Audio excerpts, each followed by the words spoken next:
All right. Sorry, guys. Welcome to Tuesday Notary Titans for Tuesday, May 14th, 2019. I'm a little bit running a few seconds late. I was on the phone with Carol just now. Guess what? She is having some technical difficulties. She's not quite sure. She seems to be locked out of her computer. So we're going to kind of see if she gets in or not. So you've got me today because Laura's gone as well. So it's just going to be you and I until Carol's computer starts cooperating with her. So I guess we'll jump in and get started. We've got a ton of really great questions that you guys have submitted. So I'm going to count on you. I know we've got some amazing notaries on here too, so we'll be able to share some of my experience. I'd love it if you guys participate, jump in and share your experience and opinions as well as we go through some of these questions. Hey, Carrie, glad you made it. Welcome.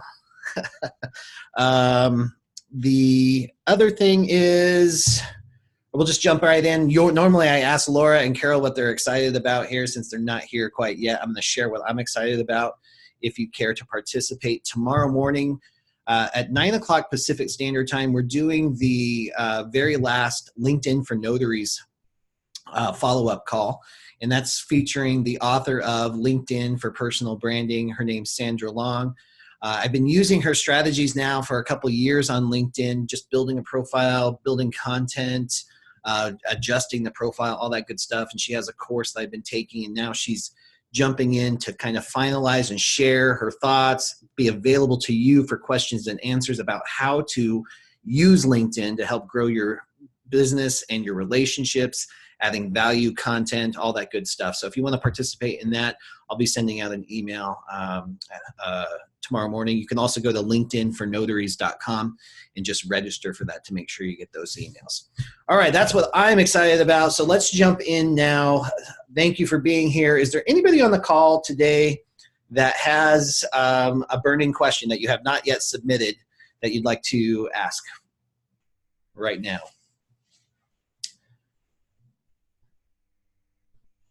Got a great question here in the chat window.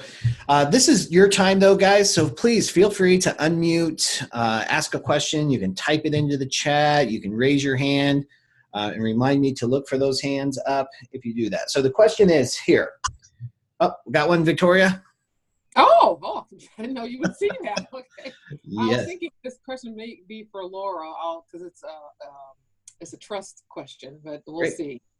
The other day I did a notary for a trust for a gentleman, and here's my question. I've done a trust because I've done one personally, and I know within a trust certain documents are ideally supposed to be in the trust. Like what are what are the assets that you're putting into the trust? But I know him personally, but I kept my notary hat on. Like, no, I'm only here to do this, to acknowledge his signature, his presence. I did ask him, did he read it? He said, no, he did not read it, but he trusts the person who drew it up for him. And my eyes just kind of skimmed over it. And I said, oh, the one who did it for him, she's one of the beneficiaries. And then, of course, I said, nothing. I feel it's okay. I really do. I think what's going on is fine. I don't think anything terrible is going on. But I did think later on, well, wait a minute, should I have notarized that? Everything's not there. I know it's like, everything's not there yet. And for the whole complete package document. So are you saying that all the documents that you think should be there weren't there, or were there references to documents that were not there? Well, exactly, the latter. But technically, it's not my business to read through it, okay?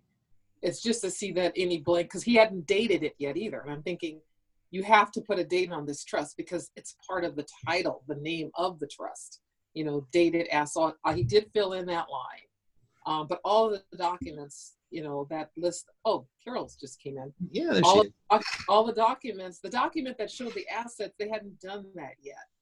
I'm thinking, okay, I'm just notarizing what they want me to notarize today. And I guess they'll add the assets later, even though I'm sure somewhere in the document it mentions the assets. I guess the real question, the broad question is, well, I guess I'm thinking to myself, no, it's none of your business. You're there to notarize. So what? You know what's supposed to be in the trust, but you don't see it. They haven't done it yet. Yeah, well, so if the general rule of thumb is on a notarized document is we can't notarize if the document is incomplete. So if you see this in loan signings too, sometimes guys, like right when the deed of trust is referencing writers to the deed, if the writers aren't there, we technically shouldn't be notarizing the document. If the exhibit isn't there, we shouldn't. So it really just kind of depends on if the document's being referenced or not, or if we're just going off of personal experience in the past. That would kind of negate that. But if the document itself says, please see Exhibit A for a list of assets that are included in this trust, the assets, that exhibit needs to be in there. Wow, Bill, that's news to me, even about the deed of trust that you're saying, you know, that if it's not, the exhibit's not there. I've never really looked at the documents that hard. Now, you put another bug in my head here that, okay, when you're kind of thumbing through, because I'm not trying to read everything, I'm just trying to see, is it you know? Okay, that's news to me. Interesting. I am going to follow up with him. He actually goes to my church. I know him personally. And I will follow up with him to find, hey, did you guys get the asset part done? I mean, just to make sure, you know, the stuff was included. Because we all three of us know each other. And it was kind of weird after I left feeling that way, that this is not complete. It may have been a little premature for the notary component. Yeah. Mm-hmm. Yeah. So I didn't think about it until after I left, and I thought, oh, shoot. Because once I did it and I dated it, it's in the record book, you know, it's dated. Anything after that is an amendment. Well, you know, I take that back. They haven't filed the deed yet. Exactly. Yes, that's right. Right. It's not, they haven't filed the deed yet. So I haven't done that. There's some flexibility as far as the officiality of it. Because they're the ones drafting it themselves. They're going to be able to alter it, but that also that's not what you want. You know, if you're going to notarize the document, it needs to be the final and complete document. I am going to encourage him to read it, because he told me, no, I didn't read it. I trust what she did. And they're probably okay, but that's not smart. I think you really should read it. Okay. That's a personal opinion, but yeah, I totally agree on that. Carrie, I'm curious, because you work in the paralegal field. Do you have any opinion on this? Do you mind chiming in? Do you have a minute? Yeah, can you hear me? Yeah, absolutely. Okay. And I'm glad you asked me, because I get these quite often, and it's kind of, you wear two hats and you kind of don't want to cross over into the UPL when you're doing the notary work. So, and since it was a friend, I would be very friendly and just let them know that, you know, something doesn't look right to me, as I've notarized these before. I would just have an attorney friend of yours, or maybe hire one, take a look at the documents before I do anything, because like she said, you know, once she notarizes them, they're locked in her book. And I don't know what state you're in, but I'm sorry? California. Yeah, see, California's like it's like jail. Once you do something, you know, with your notary stamp, you can't really undo it. Well, that's the same with everyone else, but I wouldn't touch it. I'd have him, you know, seek the advice of an attorney. I already notarized it. It's already done. I already notarized it. I just had that thought as I was leaving, thinking, I wonder if I should have done that, because everything wasn't there. Yeah, I thought it was late. I mean, but you're a notary, so you're doing your job. It's not your job to sit there and say, you know, things don't look right. But I kind of wear that different hat, in that I will take the extra step as a precaution. Yeah. And I'll ask them, you know, if they want me to go ahead and notarize it, I can, but I might have to come back out there. So it's not like, you know, I'm giving them legal advice or anything like that, but I do let them know that if there's something missing, you know, in based on past experience, then I would let them know. And I don't know how many times I always say you should get an attorney whenever you do these type of documents, because I also process or type legal document prepare. I don't trust those. I mean, I don't touch those. I always say, you know, get an attorney to do those for you. I mean, if they want to do it and come to me to have them notarized, that's not a problem. If they have the proper ID, I'll do it. But, if they got to come back, that's like an extra fee and stuff. So it's more of a pain for them. But I don't know. That's just my opinion on it. Lesson learned. I put it in my little journal of lesson learned here. Yeah. I am going to follow through with it because, like I said, they go to my church. Oh. I know him, and I know the lady who actually did the document for him. They pulled it off of Susie Ornum. They did a Susie Ornum form where that sort of thing too. So. Okay, great. Well, I like that you're going to follow up with that. Carrie, thank you so much for sharing your opinion. Yeah, great question. Now, guys, Victoria and Carrie bring up a great point. There's going to be a lot of times, especially as you gain experience in this industry, and Carol, you can probably vouch for this too, you're going to start recognizing when things don't look right, when documents don't look right, or there's certain component of the loan that's unusual, and we can't advise, we can't share our experience or opinion about a lot of that stuff. Our job is not to give opinions or advice, but we can suggest, or especially in general notary work, urge people to seek legal or tax advice when they're in these situations. Carol, have you had any of those? You've got a story for everything. Do you have any stories for that kind of stuff? No, not really, except that one of the things that I make my students aware of is when anytime that they have a deed of trust, one of the things that they always need to check is what attachments. If there's a 2 to 4 home rider, if there's condominium rider on it, they need to check right away and make sure that those things are included in the documents. Because if they're not, they need to call title, whoever they're dealing with, and make sure that those documents are there. Because in my opinion, if you notarize that document and you're missing those riders, you don't have a complete document. Yeah. So. And I learned that the hard way. Probably my first year in this business, I didn't even think to look at. It's usually on page 2. There's a check boxes with the different riders that are going to be part of the deed of trust or the mortgage document. I didn't even think about it, but how I learned? I had a client who was a reader who read every page, and he got to that page and he said, well, where's this planned unit development rider? I don't even see that in here, and it wasn't there. And then I had egg on my face. I have no idea what he's talking about. I'm like, oh, I didn't even know that list was there. We skip right over page 2. So after that point, because I don't like to look a fool, in a signing, I'm making sure that all of those writers are there, the exhibit A is there. If it's referenced, that's what that it's there.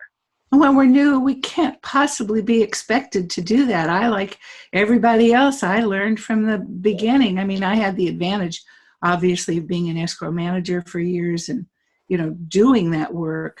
But without that, there's a lot. And there's still a lot I don't know. And sometimes I get these questions from my students and they think I know everything and I don't. And so I have to research and I'll find the answer to what I'm doing. But it's those little things that we need to know when we start this business.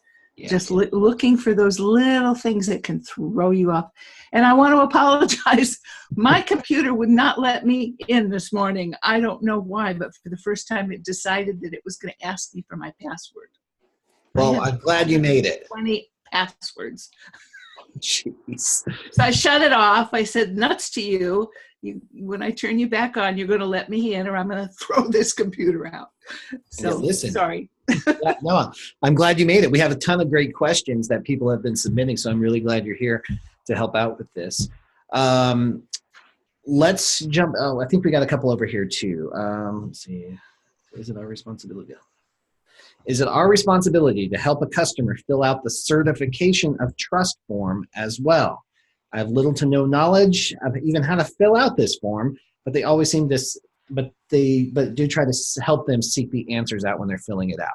So certification of trust, very common whenever you have a closing that is in a living trust. This is the mortgage document or a mortgage that's being closed in a trust. The certification trust there. Sometimes it's filled out, sometimes it's not. So Carol, what do you think? Do we help them fill that out or not? I don't advise them, but when they ask me a question, well, what goes here? I have no problem. The name of the trust. You need to put the entire name of the trust. You need that's what, I mean, if there's been no amendments or changes, fine, put no amendments or changes. You know, I've said this before, I've come up with a definition about what we can and cannot do, and it took me years to come up with this. We can do the what and the where with our clients. We can show them what it is and where it is. How much interest is their loan? Here it is, right on. It's all written down. Is there a prepayment? Here it is. We can't do the how or the why, but we can do the what and the where. How or why goes into UPL.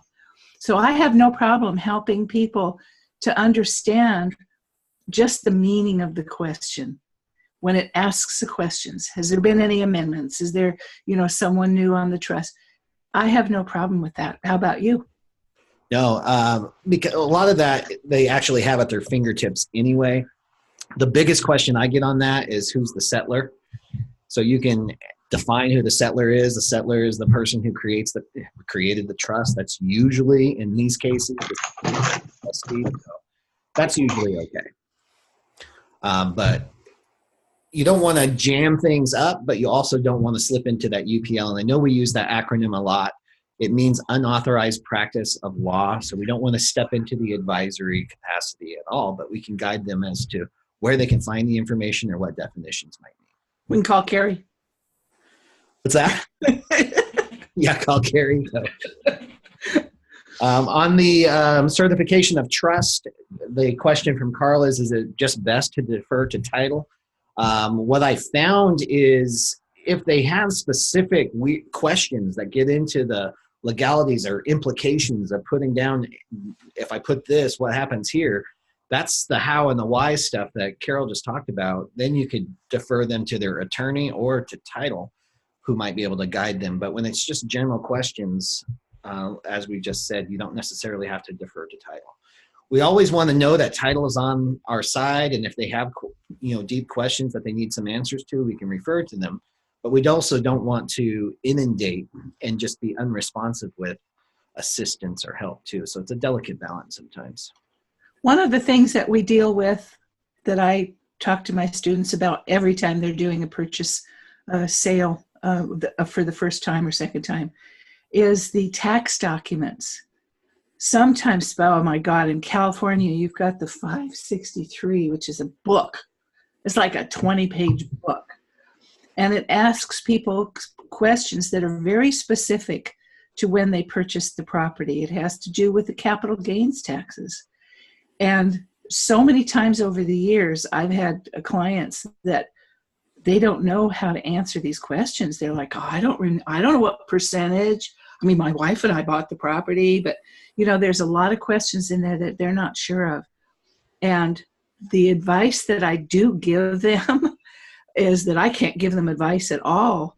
But what I do is I actually have them take either we call somebody at the table that they have a tax accountant or an attorney and get them to help them with the answers, or I let them take it home. And you know what? I've never had a problem with giving the sellers the tax documents to take home.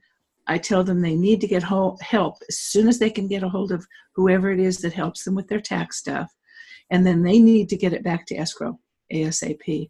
And I always write a note to escrow, let them know what I've done. I not once have ever had a problem with that. And this is crucial because you have to remember that those documents, they go to the IRS. They determine the amount of capital gains tax that these sellers are paying. And once that's locked in, try to get something back from the IRS. So I just thought I'd bring that up because that is something that we can't advise them. You can't answer those questions and you could get yourself into a lot of trouble.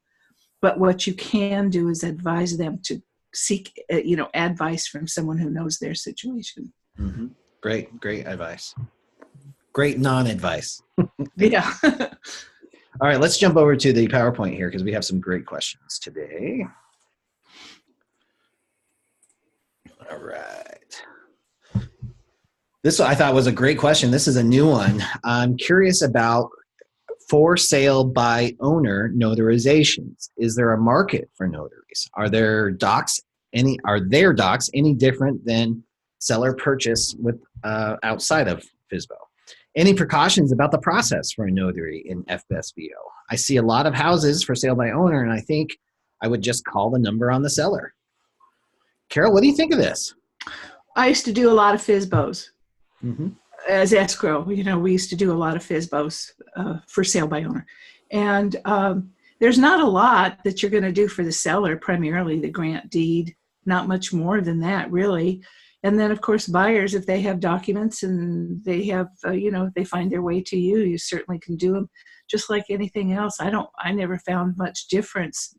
A lot of times the FSBOs, the sellers, are very sophisticated, and they know exactly what they're doing. So it's fairly easy. They don't look to you for advice or anything. They just need the job done. That's been my experience. What's cool about for sale by owners is that it's usually just the seller side. The buyers that are coming in are probably going to be just traditional buyers that are getting a mortgage. So those loan document packages are going to look exactly the same. It doesn't matter who's selling the property. On the seller side, I've actually had the opposite experience. I've had people who are FSBOs because they're trying to save money. They've never done it before. They get lucky and they sell their home without a real estate agent anyway. And they do have lots of questions, especially about the tax forms. But again, regardless, it's the same rule. There's still going to be a closing agent, so we can defer everything to the closing agent that we're not allowed to answer there. Unless they're investors, like Carol said, if they're investors, they've been through this before, they know everything. And those are the fast little 15-minute seller signings that we. Yeah, they know more than you do. Yeah, exactly. So don't even try to pretend. All right, awesome. Let's see. I have a question. Yes. Nobody wants to show their face. If I promised that I would come one morning with no makeup on and the way I look when I get out of bed, how many of you would turn on your cameras? Let's get real. I just spent an hour trying to make myself look acceptable. Well, I'm going on hour 3 here. Oh, but you're always gorgeous. What can I say? It's all that makeup, all this hair. Joe is brave. JP, Anna, Diana, Marty, Jacqueline, Carrie, and Linda. Here, yeah. Oh, Janet. Soon. It takes a while for them to warm up, Carol. Maybe on our 1-year anniversary. Sorry. All right, let's see what we got here. All right. Okay, recently I've been receiving many notices of signing opportunities. The problem is I usually already have an assignment at the requested time slot, or the requested time slot is just too close to my existing appointments to allow for printing and the drive time. I usually respond as not available, but propose a different time that's close enough to the time requested, but still allows me time to prep and drive. However, I'm not getting these assignments. I just feel like I could greatly increase my business if I could figure out how to get those extra assignments. Any insights? Okay, well, if you're asking me, once you develop a relationship, which we talk about all the time with companies, once you become their go-to person, then that can happen. It takes a while. It takes a long time. But once you get in with companies and they know who you are and they trust you, you can tell them, oh, I really would love to do this. I love working with you guys, but I can't do it at that time. Is it possible that we could move it up an hour or back an hour? And I had great success over the years with being able to manipulate the timing, because like I said, once they start working with you and you really know what you're doing and you're good, you become their go-to person. They would much rather fiddle around with the time than hire somebody that they're not really, don't really know or trust. That's for really good companies. I can't speak for the people that are paying $50. I completely agree. Once you're on the preferred list, once you have a little bit of a reputation with them, and this is just speaking to signing companies, they will go out of their way to work with you. And as on the escrow direct side, that really applies. Like my escrow clients will literally call and say, Do you have time at 8 o'clock tomorrow? No, I could do 11. If that doesn't work, they'll say, how about 6 a.m.? They will work around your schedule because they know they can count on you. They know they're going to get a complete file. They know it's going to be done correctly. They know if it's not, you're going to get it done. You're going to get it fixed right away. That level of peace of mind goes a long way with signing companies, the schedulers, and the escrow officers. Now, as far as logistics go, though, there might be ways to improve efficiency on logistics with printer speed or also just knowing kind of your city. I think that's really, really helpful.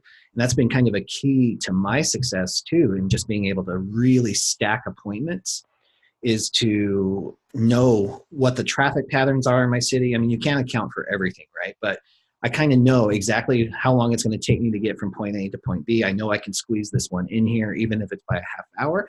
And then couple that with really good communication. So sometimes you stack these appointments and the stars literally have to align for everything to work out. And a lot of times it does, but sometimes it doesn't. And when it doesn't quite work out, just to stay in communication. I like to stay in communication directly with the signer, if the signing companies allow that. And then I can, as soon as I know something isn't going to go right, it's got a bad vibe of the day, traffic patterns are weird, construction everywhere, whatever it is, I will communicate that to the signer so they can prepare their day. I found that people are super cool when you give them lots of notice.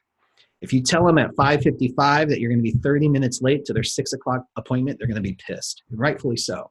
They've waited to eat dinner. Maybe they haven't fed the kids. They're waiting for you to leave, and then you're going to be late. But if you tell them at 3 that there's a good chance you're going to be 20 minutes late to your 6 o'clock appointment, they're going to be fine with it. Anything else? Just always call people when you're going to be late too. I mean, even 5 minutes. It's very important because like you said, they're sitting there at 6 o'clock. They're waiting. They expect you to be there at 6 o'clock. Guys, this happens so much. If you're going to be late, communicate. It's so big. Like 1 minute is a huge deal. It's unacceptable to be 1 minute late to an appointment and not have communicated. It's just, It's rude and unprofessional. You've got, even if you think you're going to be late, just check in with people and touch base. It really sets the tone for the whole appointment. There's an expression for that.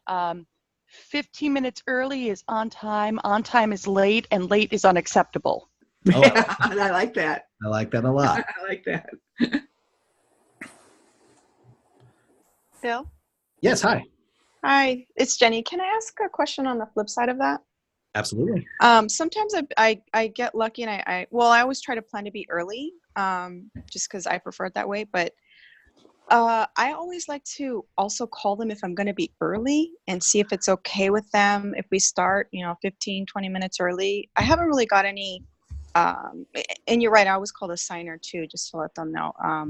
I don't contact necessarily the company if I'm allowed to just organize it directly with the signer. Mm-hmm. But how do you feel about like maybe a half an hour early? Because sometimes I just can squeeze it in, it just happens to be that. And if they're okay with that, because like I said, a couple of times it's like, wow, I'm really early. Should I call them to let them know? And I mean, 15, 20 minutes is, I've never had a problem. They're like, oh, sure, we're here. No, yeah, sooner the better. But like half an hour, I haven't done that yet.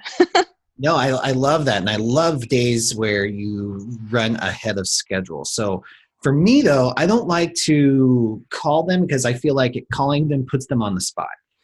I prefer to do it on a text message because I never want to make people feel like they don't have the option. Because I've actually heard people complain. It's like, well, he showed up 45 minutes early and I didn't, I had the dogs out. I was, all that. So I send them a text message and I just said, hey guys, I'm running way ahead of schedule. The stars have aligned or whatever, throw some personality into it. I will be in your area about 30 minutes early or 45 minutes early. So if it's in your schedule, I'm happy to meet early. If not, that's totally okay. I have plenty of work to do. So I let them know that by saying no, it's not an inconvenience to me. And it's not, I always have something I can be working on or doing or reading or whatever. So I throw it out and I kind of present it that way.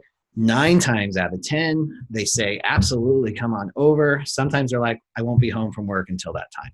Fine, at least I know. You're making me feel really old.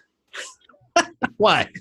Because I have never text a client, a borrower, a seller, a signing service, not once. I'm not even sure how to do it. Well, that I believe, because I think I've only had one text message from you in our No. and yeah. I like to, not every signer is text friendly as well. And you know how you know that? They don't answer. So that's your sign.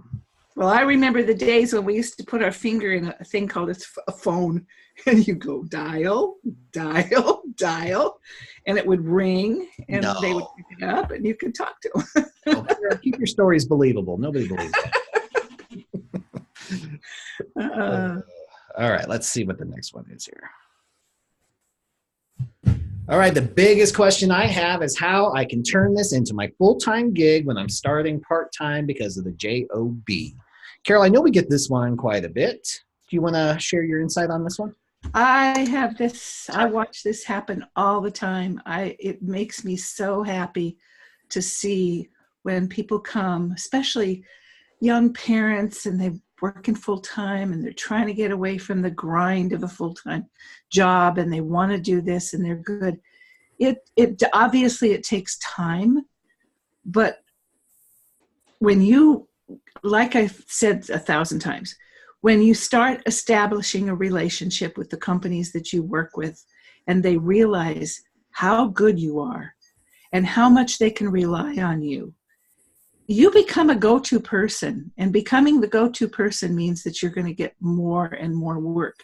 Once you reach that status with even 5 companies, it is amazing how fast people are able to give up their full-time jobs and just do this full-time. And then adding other things that you can do with your business. There's so many other things that you can do, not just notary signing, not just general notary work, but there's so many other things out there that people are willing to teach you, that you can learn, that you can really create a really all-around entrepreneurial company where you're not just dependent on doing just signings or just general notary work. And if you start to incorporate other things, once you're confident with what you're doing, it really is amazing how fast this can take place. I know because I watch students all the time that just shock me. Yeah, it's not. I think that's probably the favorite part of this whole job is watching people with the dream of being an entrepreneur gradually or sometimes super quickly, like you say, leave their job. That's a huge motivator for me. I consider myself unemployable. There's no way that I can go back to a job. There's no way I'm going back to a call center. I've got the taste of this freedom and I love it. And I'm going to do everything I can to make this business work. And so right along with what Carol says, you're going to do loan signings, general notary work. There are so many other ways to build additional income streams and services and value into this business. So I'm going to do whatever it takes to make this business work. So really, yeah, I'm sorry, go ahead. I'm sorry, I didn't mean to interrupt, but what I'm finding is that so many of our students, the demographics have changed so much over the past 10 years. When I first started, most of my students were in their 20s, in their 30s, a lot of times college students, young people taking care of families. For the most part, most of my students are in their late 40s, 50s. These people have been people that have been working their whole life for other companies. And quite frankly, they're being mistreated and abused by this country, by the people that run this country as far as business is concerned. And so those are the people I'm watching that are just, their whole lives are changing. Instead of going the 9-to-5 route now, they can work until they're 80 years old. Or beyond. I have one who's 84 years old. He's a NASA engineer in the 60s, and he's still working. It's the whole thing has changed so much, which is so gratifying for me to watch and know I have a little part of that. To see that they don't have to be dismissed by companies because they're too old, or the company doesn't want to get involved in their retirement money and that kind of stuff. So yeah, things have really, really changed. And that is what's, to see the seniors in this country saying, no, I'm not going to do this anymore. Yeah, exactly. Yeah. Anytime you can, I mean, our whole economy has shifted and changed, and you don't have to put up with the BS that you used to have to put up with. I mean, it's totally changed. You can build a lifestyle for yourself with this business. That's what I love about it. This isn't just a notary gig. It's not about signing, stamping documents. You can build an entire lifestyle around this business. It's really cool.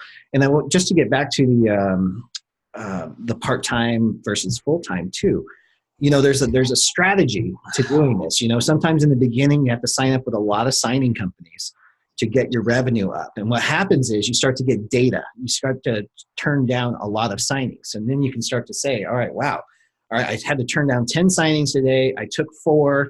So do the math on that. Would it have made more sense to take these signings versus my job? And then you can start making some decisions for yourself.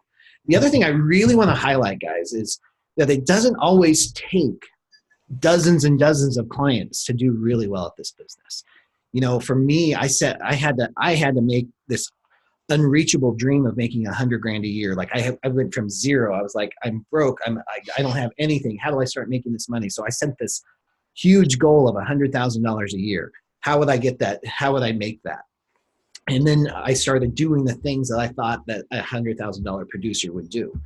When I tripled that, it wasn't because I had triple the clients. It's not because I had 100 clients and I was running all over and I had a huge team. I was still a one-man operation with 4 clients. So you can have 4 of the right clients that can really change your life. And a lot of that was connections I made at the closing table, people that I just met. So you never know who's sitting across the table. One person can make all the difference for you. So it's not a pipe dream. It doesn't have to be this long drawn out thing where you got to work 10 years and you got to build this whole database of people before you can start making money. It can happen really, really quick for you. Let's see what else we got here.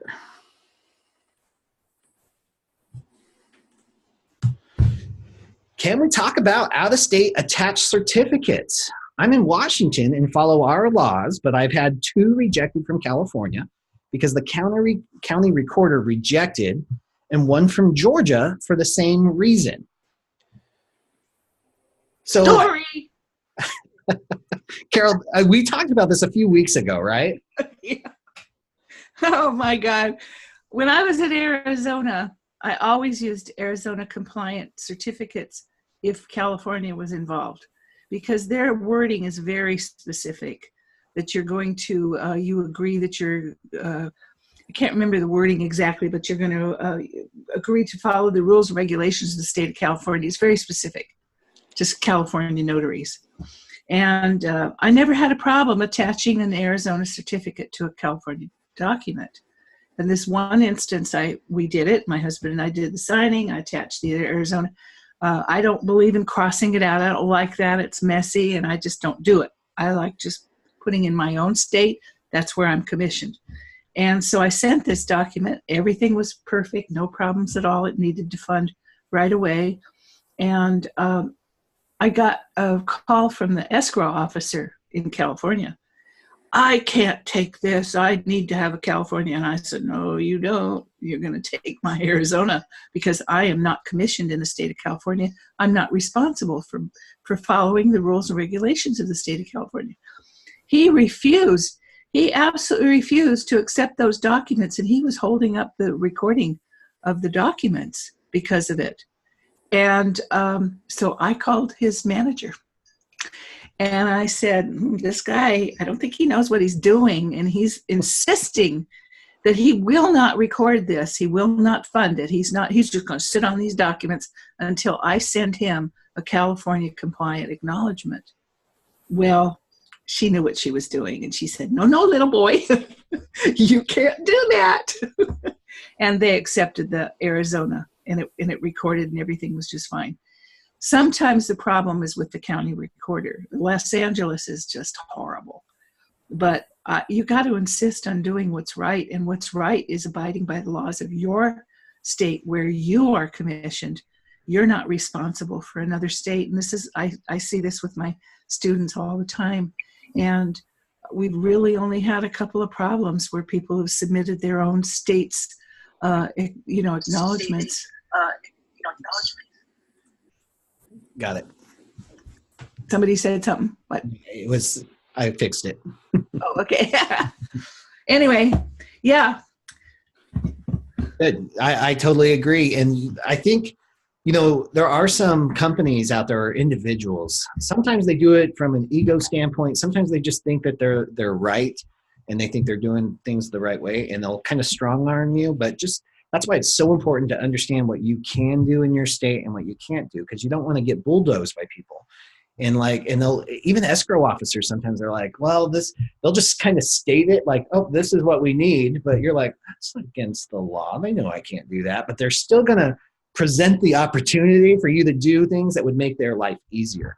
That's why I highly encourage you that you know what you can notarize in your state and what you can't, and these types of rules, so you can assert yourself when necessary. But I also encourage you to always, always, always keep it warm, friendly, and professional, no matter what it is, because these are clients that will respect you afterwards if you do it correctly. Well, I couldn't respect him. His attitude was terrible. And I knew that I had to go to somebody that would tell him what was right and what was wrong. Yeah. Sometimes you're going to run into the egos that prevent that. There's another thing that I wrote to you about that one of my students wrote about. She's in Virginia, and they have a situation. Anybody here from Virginia? Yeah, we actually have a question for you from Lori in Virginia. Oh, all right. Go ahead, tell your story. We'll ask the question. No, just that they have a situation in Virginia. I always tell my students, you never notarize a note. Never, never, never, until I got the first one from Virginia. And it's actually not, at first they were asking you to notarize signatures on the note. But what they're doing now, and this student of mine, she's going to send us copies so we can get into depth over this one of these times on Tuesday. But apparently in Virginia now, they are asking for notaries to certify that the note contains the same information, covers the same property as the deed of trust. And there's really no way we can certify that. So this is a big deal. They're trying to get this changed in the state of Virginia, going through the governor's office or Secretary of the Commonwealth, I think. But this is something that we cannot do. You're not going to sit there and compare and make sure. You can't certify that this is the same property as the other documents. Oftentimes you don't have all of the other documents. So that's an interesting situation for anybody who's in Virginia. You need to seek some help and certifying things like to that, Yeah, that's a big deal. So we actually have a question about Virginia, and this is directed to you. This question's for Miss Carol. In Virginia, I must have a settlement agent license in order to collect funds from the borrower. Do you think it would be advantageous to pursue this license if I'm only going to use it to collect funds? No. What you can do is you can provide the people who are giving you the funds, because you cannot take those funds. Did you know that you can provide them with a Federal Express or UPS shipping label and tell them this is where you send your check? You can't take the money, but it's not worth getting a settlement agent's license to do that. But I was told that by one of my graduates. That's how they solve it. Nice workaround. Yeah. Love it. Did that help? Where is she? Yep. She says, yes, she got it. Thank you. Okay. All right. Let's jump in here now and take a look at these other ones here. Okay. Great question. How is a title company chosen and who chooses them? Carol, you want to go through that process? Well, this is a favoritism kind of thing. Let me tell you, back in the old days when title companies had money and they used to go to escrow companies, realtors, and they used to give out lots of good stuff. They stopped that, I think, back in the 80s, maybe early 90s. They no longer did that. Now they can come with little pads of paper and some pens. But back then, they used to buy people, and they would go seriously, and they would go to realtors. They used to come to my office all the time because I handled, at one point, I was an officer that handled millions and millions of dollars worth of new construction in the Los Angeles area, Beverly Hills, LA, and all that. And so we would choose what title reps we really liked and who we wanted to work with. I was never swayed by the gifts, but because I had favorite title officers. But it's people who are have the ability to choose. They're realtors, there's contractors. In fact, a lot of times major builders, they are the ones that really choose what title companies they're going to work with. You never know, but it's not the notaries that choose. Well, it's also well, Carol, that when it really comes down to it, though, the buyer gets to decide who the title company is going to be, but most people don't know a good title company, so they're they'll defer to the real estate agent, and then the real estate agent. This is why real estate agents are great contacts to have, because a real estate agent will have 3 favorite escrow officers or 3 completely different title companies that are their favorite, that they enjoy working with. And the cool thing about the way things are done these days, it's very similar to the way we do business. It's very much relationship based. So these real estate agents and loan officers, they work with escrow officers that get the job done, and they make it enjoyable and a smooth and efficient process. So that's why getting referrals from them is so valuable and important. Yeah, as an escrow officer and an escrow manager, when I did that, I mean, I had several favorite title officers that I just wouldn't work with anybody else, because I knew I could count on them to be of great service to me, to be honest with me, to perform quickly. And yeah, so. And I have some real estate agent friends that they tell their clients, they're like, look, this is the system, this is the loan officer you're going to use, this is the escrow officer you're going to use. I can guarantee that we can get you closed super fast if you follow just follow my advice, because they work with the same people all the time. They know what they're capable of. It's when you start getting transactions that are like, well, my friend's cousin is a loan officer, so I'm going to use them, and my other neighbor's daughter's boyfriend is, that's when things go haywire. And a lot of professional real estate agents just won't deal with it. They're just like, nope, this is the system. We're going to get this done. I can help you reach your goals if you follow this system. Those are the types of I think the biggest frustration that I hear, and I know you hear it, and I'm really not capable of really answering it because of the timing and what I do and what I don't do, is people try so hard. I know you work with them and teach them how to get into title companies and get the business. And that's the biggest frustration, that they go to these places and they bring little things. They do everything that they think they're supposed to do to get in with them, and they can't get past the receptionist. Mm-hmm. And this is so frustrating for so many of my graduates, because they're great and they would do a wonderful job. They just can't get past the receptionist. So yeah. I know there's people out there going to ask this over and over again. How do they do that? Yeah, that is the biggest challenge. And sometimes you have to be okay with maybe not getting through to it, because this is relationship based. You really got to find a way to connect with people on a creative and authentic way. And that's why that's one of the big pushes that we talk about, of course, in Sign and Thrive, is doing a little bit of research ahead of time. The popping into an office, sometimes you can just hit a home run. You just walk in and they're like, oh my gosh, a signing agent. That's like the unicorn experience. But usually you're going to get blocked. So if you do a little bit of research ahead of time, you find out who's working at the office. You find out who's managing the office. You find out what they're doing in the community, what they're doing in work. You utilize LinkedIn, you utilize Facebook, Google, anything where they're bragging about the production of the business.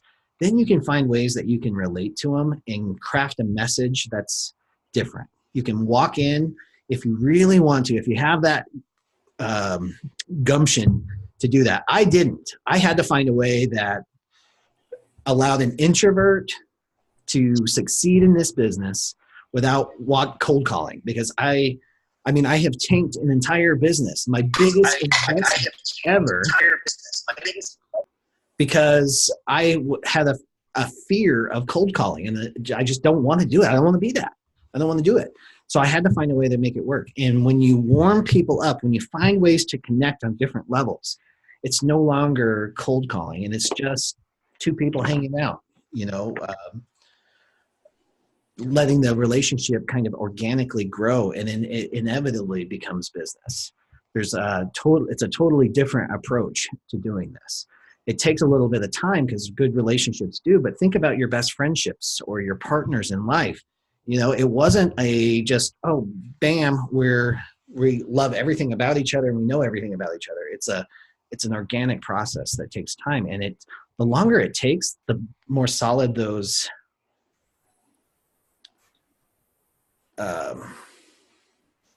Lori, are you sharing your screen?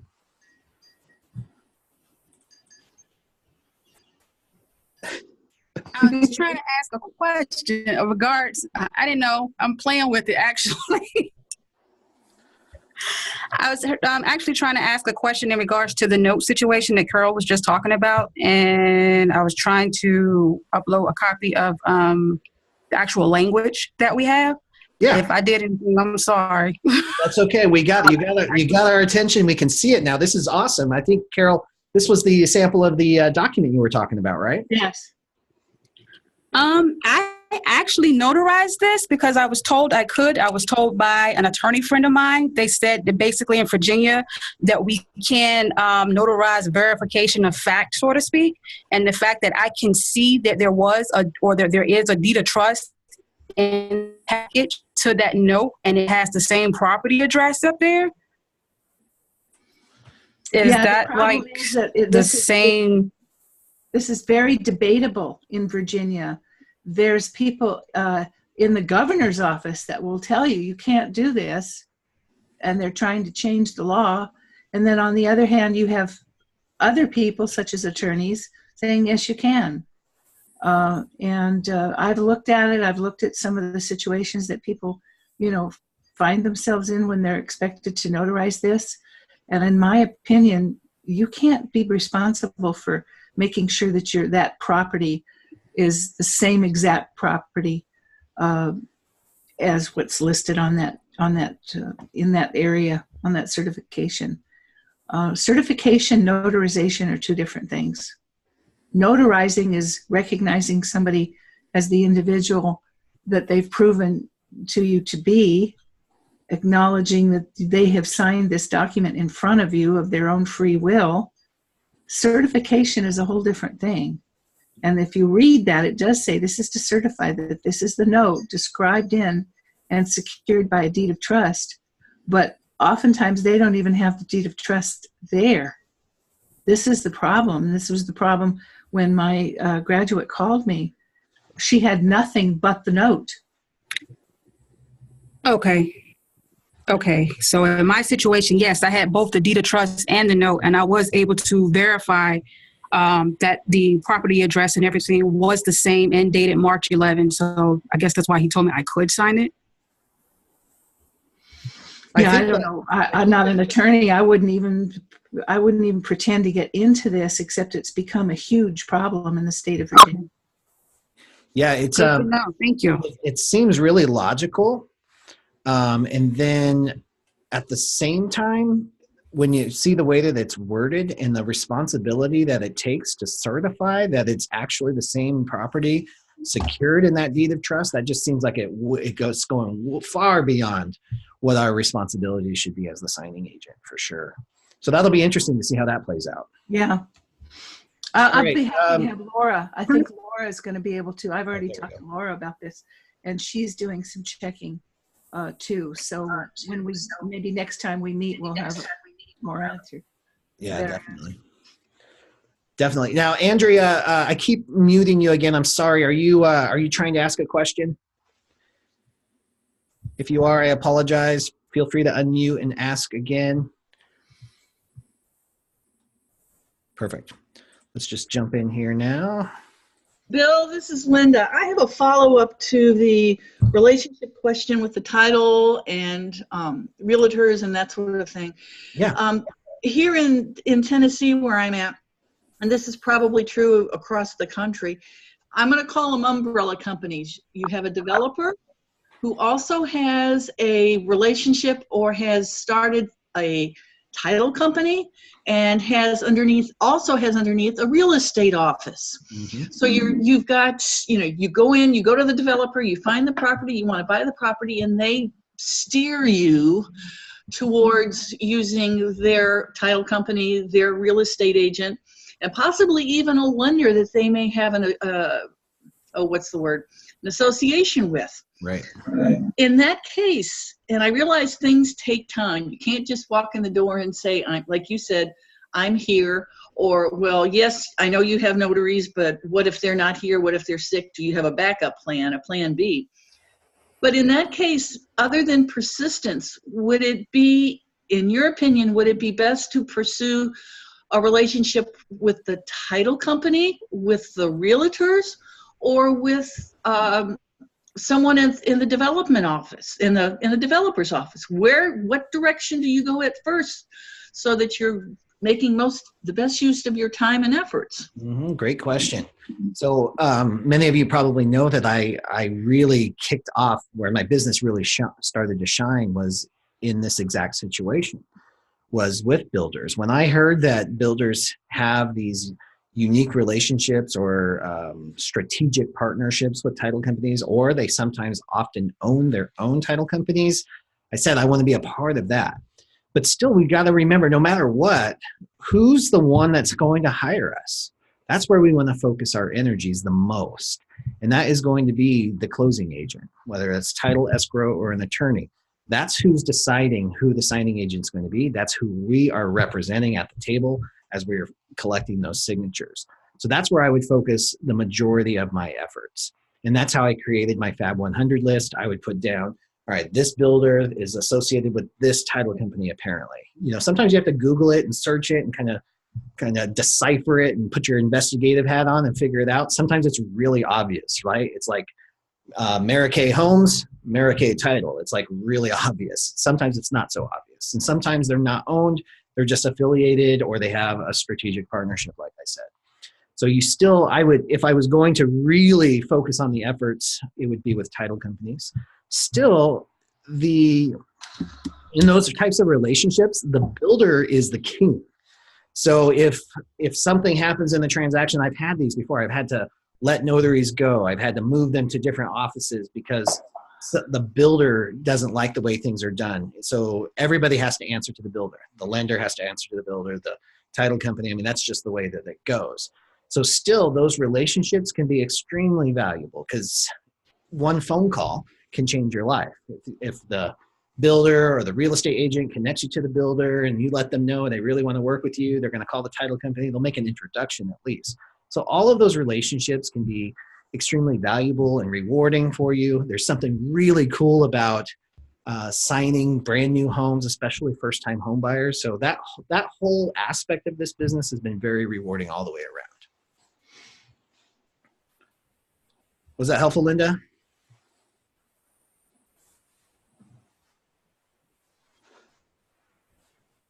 Maybe. Yes, it was. I'm sorry, I muted myself so I could listen to the answer. Yes, it was helpful. Because working on a Fab 100 list is something that I've had on my to-do list for far too long. So. Yeah, it can be. That would be those are great relationships to build. And right now we happen to be in most areas of the country. Even there's a booming housing market. It's harder to get into. And guys, remember too, when you're working with purchases in general, but new homes in particular, perfection is what they're looking for in loan signings. So if you're brand new and you're just starting out, that may or may not be the best fit. What I found though is you hear these awesome stories all across the country right now of escrow client officers that work at builder title companies bringing people in under their wing and showing them exactly how they want things done. They like their personality. They believe in them enough that they're showing them exactly what to do. So it could go. You don't have to just say, oh, I'm brand new, I can't do that. But just know that those things have to close. They have to be perfect. Sometimes you're signing them and people are getting the keys right then or within hours after that. So they really need somebody who has attention to detail, thick skin, because it's a high pressure environment. Sometimes personalities clash, or they're just under so much pressure that things build up. So it's a great little niche, and there's some different things that you can do, or different language you can speak to really make yourself attractive.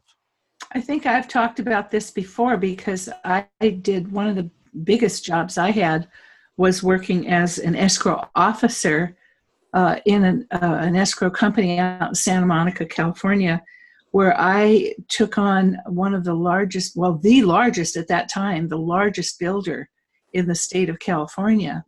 And my desk consisted of always at least 300 open escrows.